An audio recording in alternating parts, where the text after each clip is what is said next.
Chapter 15. The Yoga of the Supreme Person.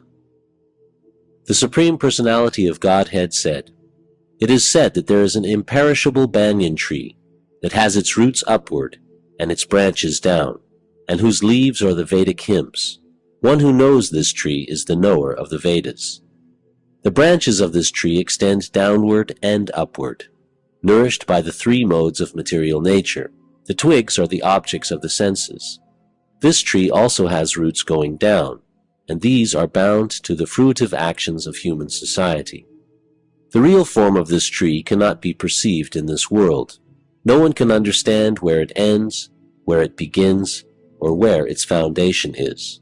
But with determination one must cut down this strongly rooted tree with the weapon of detachment. Thereafter one must seek that place from which, having gone, one never returns, and there surrender to that Supreme Personality of Godhead, from whom everything began and from whom everything has extended since time immemorial. Those who are free from false prestige, illusion, and false association, who understand the eternal, who are done with material lust, who are freed from the dualities of happiness and distress, and who, unbewildered, know how to surrender unto the Supreme Person, attain to that eternal kingdom. That supreme abode of mine is not illumined by the sun or moon, nor by fire or electricity. Those who reach it never return to this material world. The living entities in this conditioned world are my eternal fragmental parts. Due to conditioned life, they are struggling very hard with the six senses, which include the mind. The living entity in the material world carries his different conceptions of life from one body to another, as the air carries aromas. Thus he takes one kind of body and again quits it to take another. The living entity, thus taking another gross body, obtains a certain type of ear, eye, tongue, nose, and sense of touch, which are grouped about the mind. He thus enjoys a particular set of sense objects. The foolish cannot understand how a living entity can quit his body, nor can they understand what sort of body he enjoys under the spell of the modes of nature. But one whose eyes are trained in knowledge can see all this.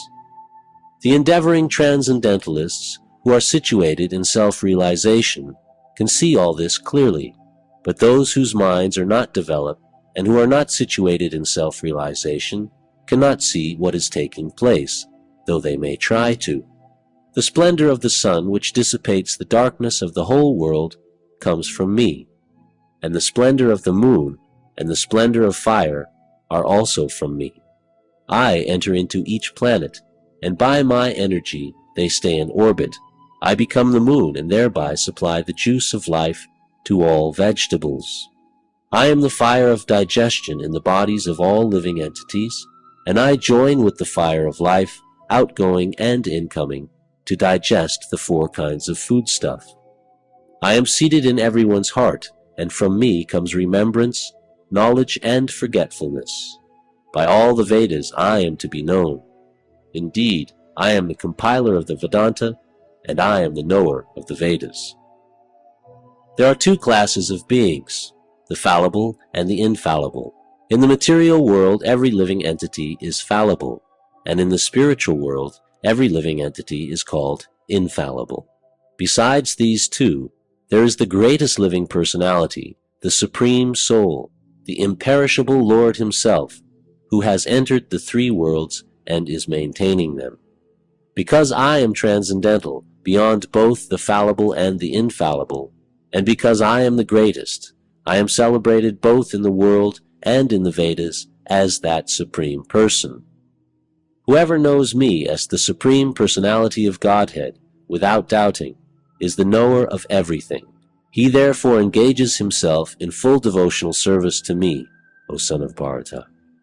This is the most confidential part of the Vedic scriptures, O sinless one, and it is disclosed now by me.